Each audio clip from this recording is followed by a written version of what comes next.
ए सुन तो वो बिलासपुरहीन बोलो। एक ठन दवाई देबे का वो उधार मा। You chit idiot rascal.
जवानी है रस भरी गोरी होठ गुलाबी जलेबी है। होठ गुलाबी जलेबी है गोरी, होठ गुलाबी जलेबी है। चटके जींस मलाली के टी शर्ट मुस्काई तोर फरेबी है। मुस्काई तोर फरेबी है गोरी, मुस्काई तोर फरेबी है। बने पोटार के चुमन दे मोला, बने पोटार के चुमन दे मोला, आवाज गोरी गजब दिलवाली। मेला दे देना माया उधार टोरी, तोला पैसा दी ये हकाली। येला दे देना माया उधार टोरी, तोला पैसा दी ये हकाली।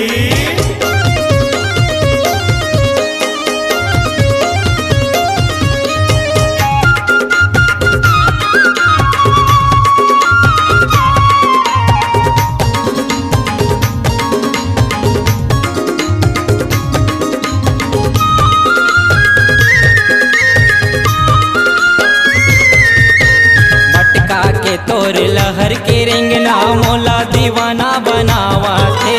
येला दीवाना बनावा थे टूरी, दिलपला दीवाना बनावा थे।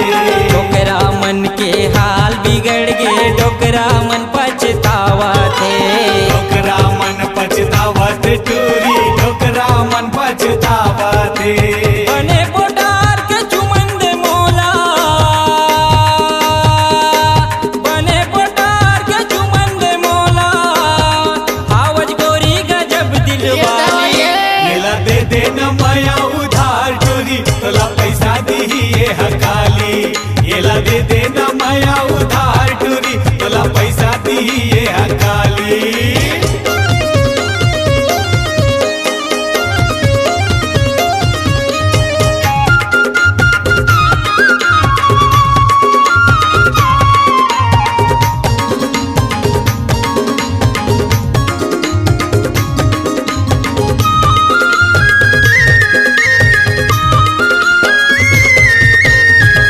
मोबाइल के नंबर दे दे, फेसबुक में संगी बनाहू। फेसबुक में संगी बनाही ये तोला, व्हाट्सएप में संगी बनाही वो। तोर सुघर हीरोइन कस चेहरा डीपी में अपन लगाहू। डीपी में अपन लगाही वो टूरी, व्हाट्सएप में अपन लगाही वो। बने पोटार के चुमन दे मोला, बने पोटार के चुमन दे मोला, आवाज गोरी गजब दिलवाली।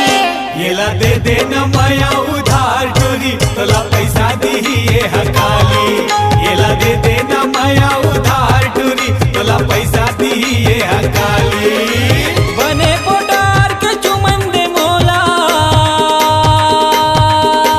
बने पोटार के चुमन दे मोला, आवाज गोरी गजब दिलवाली। मोला दे देना माया उधार टूरी, तोला पैसा दे हूँ मैं हकाली। मोला दे देना माया उधार तोला पैसा देहूँ मैं हकाली। येला दे देना माया उधार टूरी तोला पैसा दिए हकाली। येला दे देना माया उधार टूरी तोला पैसा दिए हकाली। येला दे देना माया उधार टूरी तोला पैसा दिए हकाली। आप सुन रहे हैं प्रसिद्ध गायक दिलीप पटेल को। प्रोग्राम हेतु संपर्क करें। फोन नंबर है 8120879287 और 8516850023। आपकी आवाज ही आपकी पहचान है। यदि आप अपनी आवाज को एक नया आयाम देना चाहते हैं तो चले आइए मल्टी ट्रैक डिजिटल रिकॉर्डिंग के लिए AVM audio video studio, Khamtarai, Raipur. Mobile number 9301523929 और 7869646201। यदि आप नए एवं पुराने गीत सुनना चाहते हैं तो avmgana.com में जाकर गाना फ्री डाउनलोड करें और YouTube चैनल में AVM गाना और KK कैसेट्स को सब्सक्राइब करें।